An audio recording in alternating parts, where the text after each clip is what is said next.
Well, hello friends, and we are looking forward to welcoming you back to CBC. It's been a long time, hasn't it? And it's a real joy to be able to share some of our plans of returning to the building and hopefully answer some of the questions or concerns that you might have. As well as coming back and making sure we follow all the necessary guidelines, which we will be doing, it's also very much on my heart that when we gather, it won't be a joyless or clinical experience, but a time where as a church we can enjoy the joy and privilege of coming together and worshipping as God's people. Even with the restrictions that are in place, I believe that we can do just that. But of course things are going to look a little bit different for some time. It's all included in the government's ever-changing 80-page document of guidelines.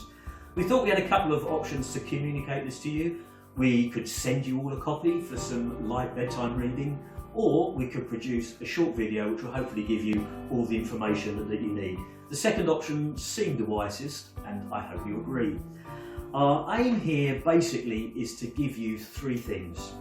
Firstly, to give you information about what our plans are and what to expect when you come to the church building.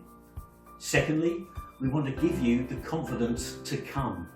We want you to be sure that we're serious about everyone's safety, but also seriously about that desire to come and collectively worship again.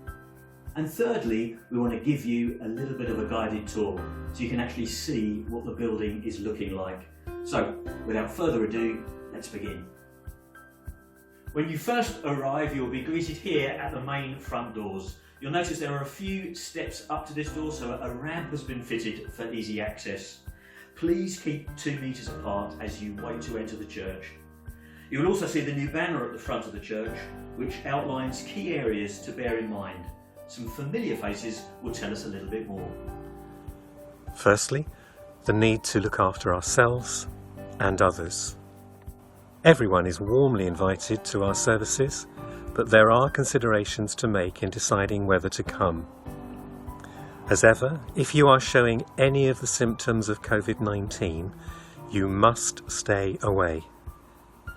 The government has also issued guidelines for various groups, including those over 70 and those with certain health conditions.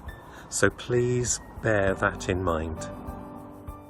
Secondly, in line with government guidance, we'll have a track and trace system in place to record who's come to the service. To help monitor numbers, we will be asking people to let us know in advance if they're coming via a simple booking process to help us ensure we can control numbers. Any newcomers will be asked to fill out a basic form with contact details. Thirdly, please do keep your distance. There are lots of signs around the church to help you to do this.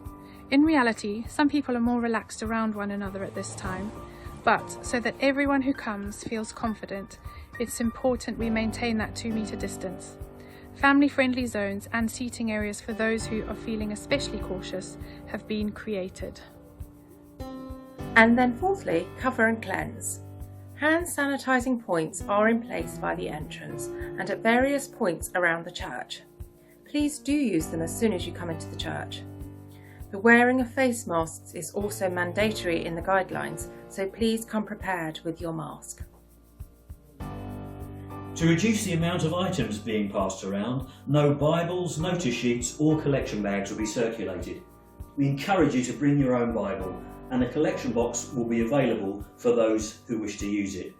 Once in the church, a steward will direct you to a seat.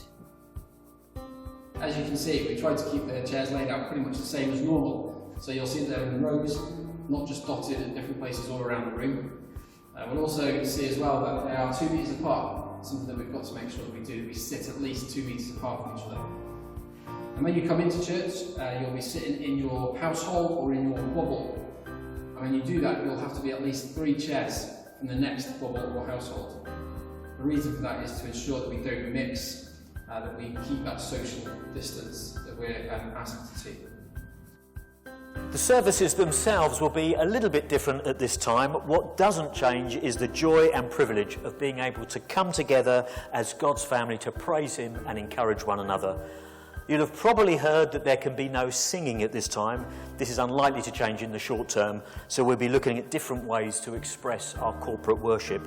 The services will be much shorter in length, between 45 minutes and an hour. No comments, please. Anyone on stage leading in any way will be able to remove their mask while they speak, so it should be clear and not muffled. Well, as we begin gathering again physically here in the building on a Sunday, it's important to remind ourselves of the fact that actually for parents, for families, for those particularly with small children, it's still going to be pretty tricky. There are still a lot of restrictions in place, things that we can't do, things that we have to do. And as a result, there'll be things that we would love to be able to do as a church, that we would love to be able to provide in terms of physical ministry, but unfortunately we're not able to at this time. So on a Sunday, when you come here, kids, you're going to have to stay sat with your parents. You can't just wander around. We're not in a position at the moment to be able to offer any physical Sunday ministry for our kids or our young people. Equally, when you arrive here on a Sunday, we won't be able to offer a creche facility. We won't be able to provide a room for a parent with a crying child to go to. You won't be able to have any interaction with any other bubble. And for those particularly who are under the age of 11, parents, you're going to have to physically take your child to the toilet. They can't just be left to wander around. And so it's going to be tricky, it's going to be difficult. But at the same time, I'm delighted to be able to say that we are going to be able to provide some ministry online. So on a Sunday morning from 9:30 till 10, Lighthouse, that's kids aged 3 through to 11. We're going to meet on Zoom for that half an hour, 9:30 till 10, and you're going to be doing your gospel project material then. Those who are 11 to 14, our Illuminate group, you're going to meet for Bible study on a Sunday morning on Zoom from 9:30 till 10. It's going to be a little bit different, but there's some great opportunities through our Zoom meetings where we're going to be able to engage with the Bible. We look forward to seeing you there. Of course, toilets will be available if needed. We are operating a 1-in, 1-out system with all our toilets, and we'll be using this clever elbow system as well. They're ideally for emergency use only, so wherever possible, please use toilets at home before you leave and when you get home.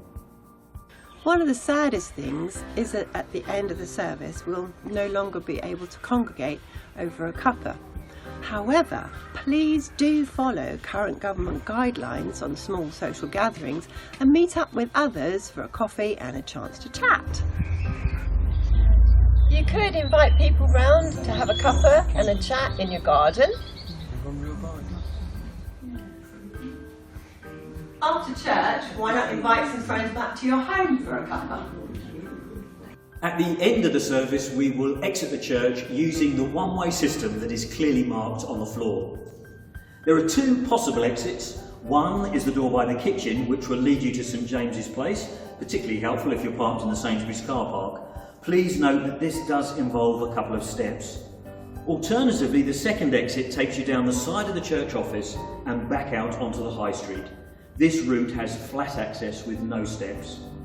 The church will be cleaned between services, and our plan is that when a space is used, wherever possible, there will be a 72-hour period before it is used again. The cleaning regime itself may actually be quite good fun. Friends, in these days, church may have a different feel, but we humans have a great ability to adapt, don't we? Don't underestimate the real blessing and privilege it will be to simply meet together with other believers. We'll be working with some restrictions for a time, but I believe the experience of us gathering together will be profoundly moving. We will of course be keeping a close eye on the guidelines and keeping what we do under constant review, easing restrictions as soon as we possibly can. I hope that's all been helpful. So friends, let us consider how we may spur one another on toward love and good deeds, not giving up meeting together, as some are in the habit of doing, but encouraging one another, and all the more as you see the day approaching. Amen to that, and we look forward to seeing you at CBC very soon.